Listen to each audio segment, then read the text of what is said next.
সোণাৰী চাপৰিত ৰাষ্ট্ৰীয় টাইকাণ্ডো খেলুৱৈ আদিত্য খনিকৰক বিপুল আদৰণি।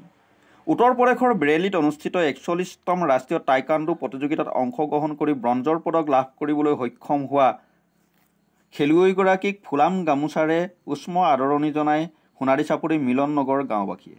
যোৱা ২১ নৱেম্বৰৰ পৰা ২৩ নৱেম্বৰলৈ অনুষ্ঠিত প্ৰতিযোগিতাখনত খনিকৰে ৪৯ কেজিৰ কেডেট শাখাত অৱতীৰ্ণ হৈ ব্ৰঞ্জৰ পদক অৰ্জন কৰি ৰাজ্যখনলৈকো গৌৰৱ কঢ়িয়াই আনিবলৈ সক্ষম হয়।